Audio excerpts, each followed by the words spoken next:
Hi எல்லாருக்கும் வணக்கம். Welcome to Doshi talks. இன்னைக்கு நம்ம எங்கே போய்கிட்டு இருக்கோம் அப்படின்னு கேட்டால் சென்னைக்கு விகாரிகள் செங்கல்பட்டுக்கு போய்கிட்டு இருக்கோம். செங்கல்பட்டு பக்கத்தில் உத்திரமேரூரில் அது இடம் அப்படின்னு சொல்கிறத தாண்டி இந்த விழா வந்து ரொம்ப ஸ்பெஷலான விழா. ஏன்னா கல்யாண மாலை வந்து காலையில் சண்டேல காதில் கேட்காத குடும்பங்கள் இருந்திருக்காது. கல்யாண மாலை அப்படின்னு சொல்லிட்டு சொல்லுங்கம்மா, உங்களுக்கு எந்த மாதிரி வரன் எதிர்பார்க்குறீங்க அப்படின்ற அந்த நிகழ்ச்சி பார்க்காத குடும்பங்கள் இருந்திருக்காது இல்லையா? ஸோ கல்யாண மாலையின் ஒரு மிகப்பெரிய உற்சவமான பர்ஃபெக்ட் மேட்ச் அப்படின்னு சொல்லக்கூடிய ஒரு விழா நாள் முழுக்க நடக்குது. நிறைய குடும்பங்கள் அவங்களோட வீட்டில் இருக்கக்கூடிய வாரிசுகளுக்கு வரன் தேடி அங்கே வராங்க. கூடவே இன்னைக்கு நாள் முழுக்க பார்த்திங்கன்னா நிறைய ஈவெண்ட்ஸ் இருக்குது. கல்யாண மாலை பட்டிமன்றம் இருக்குது. அதில் வந்து யங்ஸ்டர்ஸ் கலந்துக்கிற ஒரு அழகான பட்டிமன்றம் அண்ட் கைண்ட் ஆஃப் டிஸ்கஷனில் நான் ஒரு ஸ்பீக்கராக இருக்கேன். அது எனக்கு ரொம்ப ரொம்ப சந்தோஷமாக இருக்குது. ஸோ லவ் மேரேஜா அரேஞ்ச்டு மேரேஜா அப்படிங்கிற தலைப்பில் பேசணும்னு சொல்லியிருக்காங்க. நான் எந்த தலைப்பில் பேசுகிறேன் கொஞ்சம் கெஸ் பண்ணுங்க பார்ப்போம்.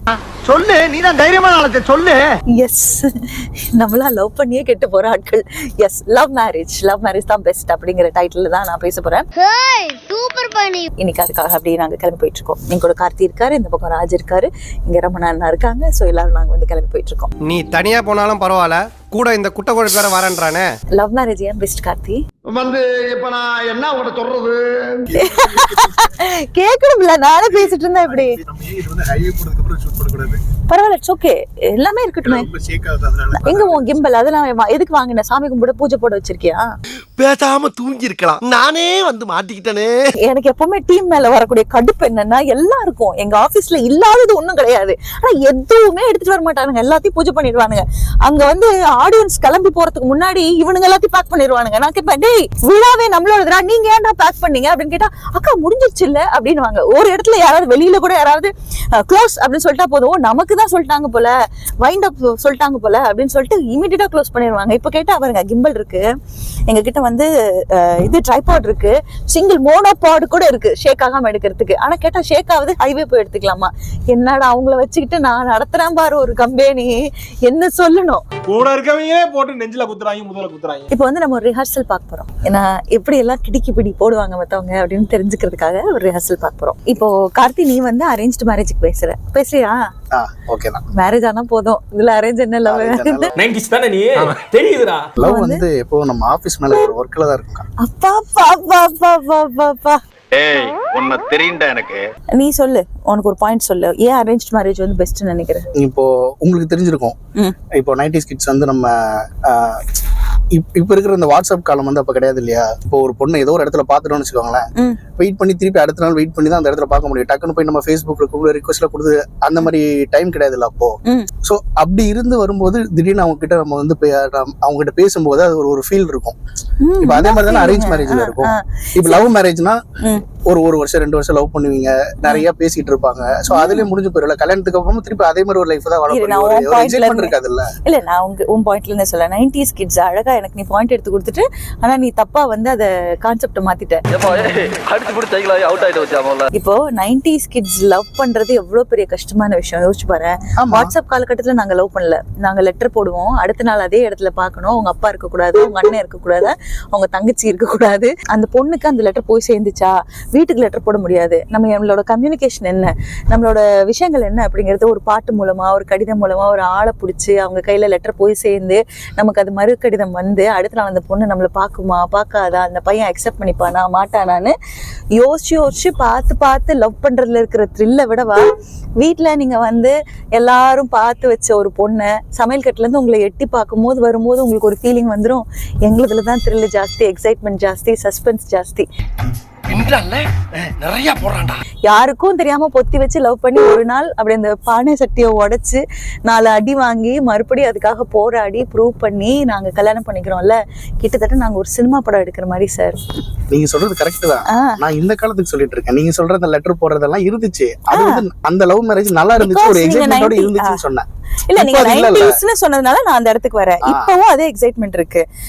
நான் பேசுறது வந்து காதல் திருமணம் மட்டும்தான் பத்தி தவிர இந்த சிச்சுவேஷன்ஷிப், இந்த ஒன் நைட் ஸ்டாண்ட் அப்படின்னு சொல்றது எல்லாம் இந்த காலத்து குழந்தைங்க பண்றாங்க அப்படின்ற மாதிரி ஒரு விஷயத்துல சேர்க்கறத பத்தி சொல்லல. எனக்கு ஒருவரை பிடிச்சிருக்கு, அந்த ஒருவருக்காக நான் ஃபுல் எஃபர்ட் போடுறேன், அந்த நபரை நான் கல்யாணம் பண்ணிக்கணும்னு ஆசைப்படுறேன் அப்படிங்கிற அந்த டிராவல் இருக்கிற திருமணம் பத்தி தான் பேசுறோம்.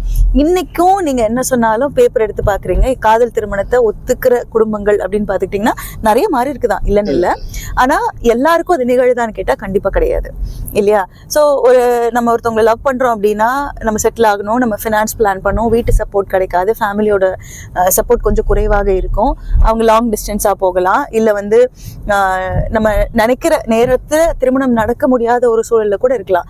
இது எல்லாத்துக்காகவும் இருக்கிற காத்திருப்பும் மனதைரியமும் அரேஞ்ச்டு மேரேஜ்ல இருக்குதா? ஒரு 1.5 year நீங்க லவ் பண்ணிட்டீங்க, நிறைய விஷயம் நம்ம பேசிட்டோம், இப்போ கல்யாணம் வீட்லயும் அக்செப்ட் பண்ணிட்டாங்க, நம்ம கல்யாணம் பண்ணி சொன்னா அதுல ஒரு எக்ஸைட்மெண்ட் இருக்காதுல்ல? எக்ஸாக்ட்லி. இதுக்கு தான் நான் ஒரு விஷயத்த சொல்றேன். ஒரு அரேஞ்ச்டு மேரேஜ் எப்படி நடக்கும்? அரேஞ்ச் மேரேஜ் பொண்ணு பாப்பாங்க, பொண்ணு பார்த்துட்டு அதுக்கப்புறம் பூ வச்சு எப்போ நீங்க ஃபர்ஸ்ட் பாப்பீங்க? ஃபர்ஸ்ட் உங்களுக்குள்ள நிறைய வைபவங்கள் நடக்கும், அதுதான் வந்து ரொம்ப இன்ட்ரெஸ்டிங்கா இருக்கும் அரேஞ்ச் மேரேஜ்லன்னு சொல்லுவாங்க. என்ன அப்படின்னு பாத்தீங்கன்னா பொண்ணு பாப்பாங்க, பூ வைப்பாங்க, நிச்சயதார்த்தம் பண்ணுவீங்க, அப்புறம் கல்யாணத்துக்கு புடவை எடுக்க போவீங்க, நகை எடுக்க போவீங்க. இங்க இருந்து ஆரம்பிக்குது உங்களோட லைஃப்ல முக்கியமான தருணங்கள். ஓகேவா? சண்டை எப்போ வரும்னு கேட்டீங்கன்னா இந்த புடவை எடுக்க போறதுன்னு ஒண்ணு பண்ணுவாங்க, இந்த நகை எடுக்க போறதுன்னு ஒண்ணு பண்ணுவாங்க. அங்கதான் வந்து ஒரு பிரச்சனை ஆரம்பிக்கும். ஏதோ ஒரு வகையில அந்த நேரத்துலதான் அந்த பையனுக்கும் அந்த பொண்ணுக்கும் ஒரு பயங்கரமான ஈர்ப்பு இருக்கும். ஏன்னா ஃபர்ஸ்ட் டைம் நம்ம பாக்குறதுனால அவங்க ரெண்டு பேருக்கும் ஒரு அட்ராக்ஷன் இருக்கும். சுத்தி இருக்கிற அம்மா செஞ்சது, தாய் மாமன் செஞ்சது, அப்பா பிரச்சனை, மாமனார் சொன்னது, மாமியார் சொன்னது, இதையெல்லாம் பெருசா அந்த தருணத்துல அவங்க எடுத்துக்க மாட்டாங்க. ஆனா காதுல விழுந்துரும் இந்த பிரச்சனை எல்லாம் வரது எல்லாம். சோ கல்யாணம் ஆகி அந்த நாள்ல இருந்து நீங்க எதுக்குள்ள நீங்க டிராவல் ஆவீங்கன்னு கேட்டீங்கன்னா, காதல்ல எல்லாம் எந்த அரேஞ்ச் மேரேஜும் டிராவல் ஆகுறதே கிடையாது. ப்ராப்ளம் சால்விங்ல தான் டிராவல் ஆகும். உங்க அப்பா அப்படி சொன்னாரு, உங்க தாய் மாமா ஏன் இப்படி பண்ணாரு, ஏன் அவங்க மாலை போட்டாங்க, ஏன் இவங்க இதை பண்ணாங்க, எங்க அம்மா கேட்டாங்க, இல்ல வராது. அதுதான் நான் சொல்றேன். இதே லவ் மேரேஜ்ல சேலை எடுக்க போவாங்க, பூ வைக்க வருவாங்க, இருக்குல்ல? கிடையவே கிடையாது. ஆனா இந்த மாதிரி இந்த விஷயத்துக்காக சண்டையை நாங்க போடுறது கிடையாது. நாங்க ஆல்ரெடி எல்லாத்தையும் முடிச்சிருவோம். எங்களுக்கு கல்யாணமே வந்து கிராண்டாலாம் பண்ணி வைக்க மாட்டாங்க, புரிஞ்சுதா? கோயில்ல வா, தாலி கட்டுன்னு முடிச்சுட்டு வீட்டுக்கு வந்தோமா, எல்லாம் நீ பாத்துக்கோ, நீ பண்ண லவ்வுக்கு இல்ல. பிகாஸ் நாங்க ஸ்ட்ராங்கா இருக்கோம், நீங்க ஸ்ட்ராங்கா இருக்குன்னு அவசியம் இல்லை. நாங்க ப்ரூவ் பண்ணிக்கிறோம் எங்களோட லைஃப் அப்படிங்கறத. நாங்க ரொம்ப ஸ்ட்ராங்கா இருக்கோம்.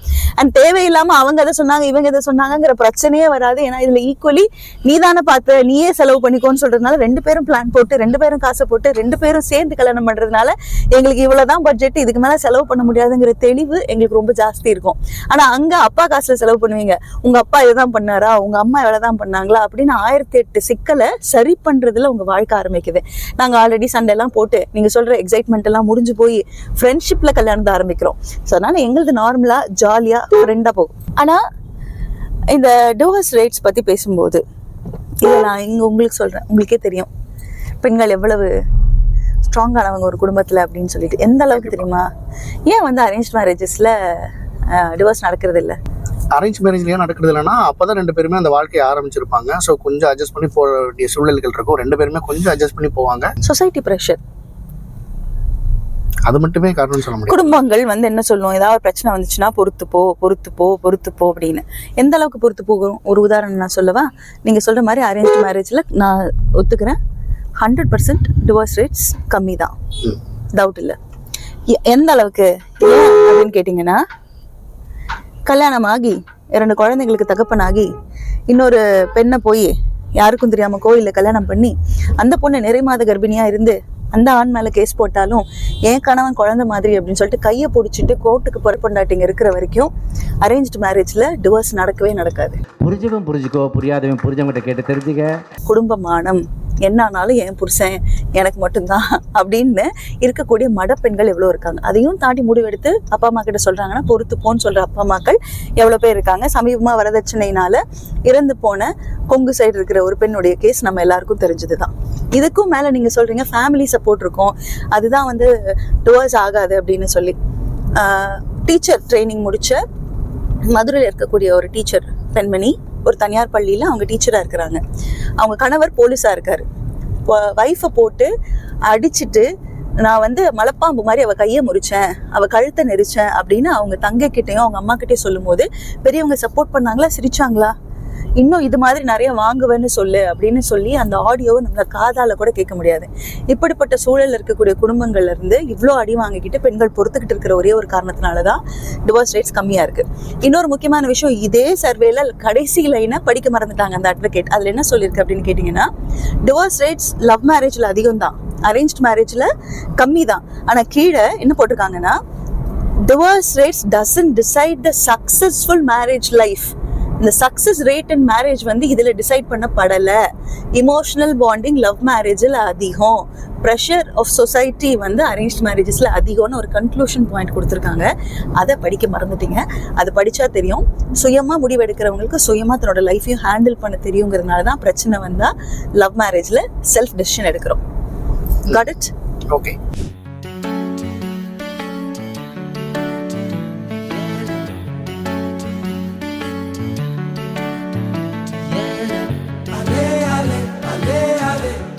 அகைன் நம்ம வந்து ஒரு அழகான ரூம் கொடுத்துருக்காங்க. எனக்கு வந்து இந்த கலர் ரொம்ப பிடிக்கும் கார்த்தி. இந்த க்ரீன் வந்து ரொம்ப ரொம்ப பிடிக்கும் எனக்கு. இந்த மாதிரி ஒரு பெட்டு செட்டப்பு வால்ஸ் இதெல்லாம் பண்ண ஆசை. சரி அப்படி டைவர்ட் ஆகாம மேட்ருக்கு வருவோம். எனக்கு வந்து இந்த நாள் ஏன் ரொம்ப ஸ்பெஷல்னு சொல்ற கேளுங்களேன். நம்ம எல்லாருமே 90s கிட்ஸ் எல்லாத்துக்கும் சண்டே ஆனா கல்யாண மாலை அதுலதான் வந்து நம்மளுடைய நாளை விடிஞ்சிருக்கும். கல்யாண மாலைக்கு அப்புறம் என்ன நிகழ்ச்சி சொல்லுங்க பார்ப்போம். பாட்டுக்கு பாட்டு இருக்கும், பட்டிமன்றம் இருக்கும், அதுக்கப்புறம் மீண்டும் மீண்டும் சிரிப்பு இருக்கும், சப்த ஸ்வரங்கள் இருக்கும், லலிதாவின் பாட்டுக்கு பாட்டு, மில்கா பிரெட் பாட்டுக்கு பாட்டுல இருந்து எனக்கு தெரியும், ராதிகா பண்ணிட்டு இருந்தாங்களா அதுல இருந்து எனக்கு தெரியும். அப்புறம் அரட்டை அரங்கம், விசுவின் அரட்டை அரங்கம் வரும்போது உங்க எல்லாருக்கும் தெரியும், அது வந்து ஒவ்வொரு ஊரா போயிட்டு அந்த ஒரு ஊர்ல அந்த நிகழ்ச்சி நடத்துவாங்க. அந்த ஊருடைய ட்ரிவியா அப்படியே ஃபர்ஸ்ட் கொஞ்ச நேரம் அழகா பிளே பண்ணுவாங்க. அப்புறம் நல்லா அந்த பட்டிமன்றம் முடிஞ்சதுக்கு அப்புறம் வந்தே மாத்திரம் சாங் வரும்போது வட்டத்துல மூஞ்சி வரும் பாருங்க, இவங்க எல்லாம் நல்லா பேசுறாங்கன்னு போட்டு காமிப்பாங்கல்ல. அப்ப எங்க அப்பா என்ன எப்படி மோட்டிவேட் பண்ணுவாரு, நான் டிவி பக்கத்துல இப்படி பாத்துட்டு இருப்பேன். எங்க அப்பா சொல்லுவேன்னா, இங்க பாரு பார்த்தா மட்டும் போதாது, வரணும்னா அந்த வட்டத்துக்குள்ள வர மாதிரி வரணும், சும்மா பாத்துட்டு இருக்கிற அப்படின்னு. எனக்கு வந்து அது ஒரு பெரிய மோட்டிவேஷன். இந்த மாதிரி குட்டி குட்டி சின்ன சின்ன விஷயங்கள் எல்லாத்தையும் மனசுல வச்சுப்பேன். பெரிய ஆசைன்னா மத்ததுல ஹார்ட் ஒர்க் பண்ணி நம்ம கரியர் அந்த மாதிரி விஷயங்கள் டிஃபைன் பண்ணிக்கிறது அதெல்லாம் எனக்கு ரொம்ப பிடிக்கும். பட் நமக்கு பக்கெட் லிஸ்ட்ல சின்ன சின்ன டிக்கெல்லாம் இருக்கும்ல, அதுல முக்கியமான டிக்கு வந்து சரி ஓகே உனக்கு வட்டத்துக்குள்ள தானே வரணும், அது மாதிரி ஏதாவது பெருசா சம்பவம் பண்ணலாம் அப்படின்னு யோசிச்சுட்டு இருக்கும்போது எனக்கு இந்த யூனிவர்ஸ் நம்ம யோசிக்க அது மாதிரியே மேனிஃபெஸ்ட் பண்ணலாம். என்னோட ஃபர்ஸ்ட் ஜாப் என்னத்துல அப்படின்னு பாத்துக்கிட்டீங்கன்னா சன் டிவி ஆஃபீஸ்ல.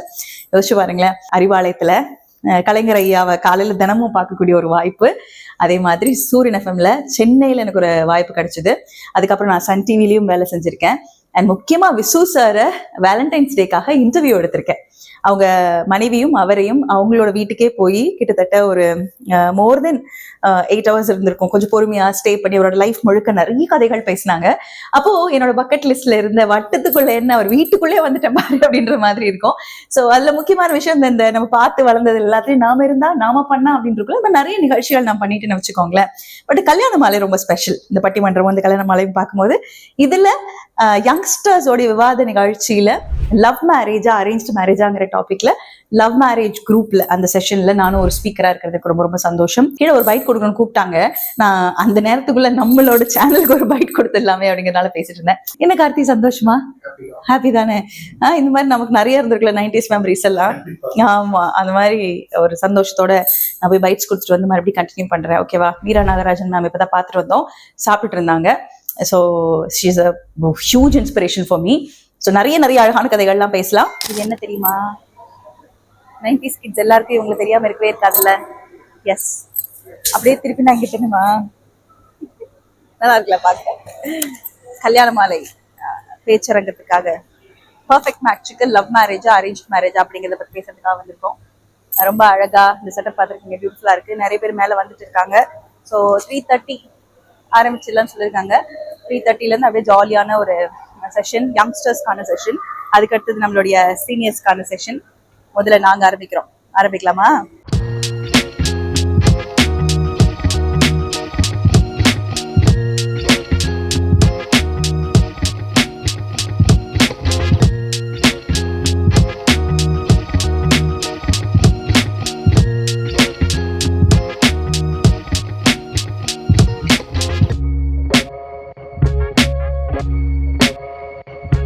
ரொம்ப சக்சஸ்ஃபுல்லா எங்களுடைய ஃபர்ஸ்ட் யங்ஸ்டர்ஸுக்கான ஒரு விவாத நிகழ்ச்சியாக கல்யாண மாலை அரேஞ்ச் பண்ண பர்ஃபெக்ட் மேட்சுக்கு லவ் மேரேஜா அரேஞ்ச் மேரேஜா அப்படிங்கிற அந்த டாபிக்ல பேசி முடிச்சுட்டு சக்சஸ்ஃபுல்லா பேசி முடிச்சு. நல்லா பேசுறேன் கார்த்தி.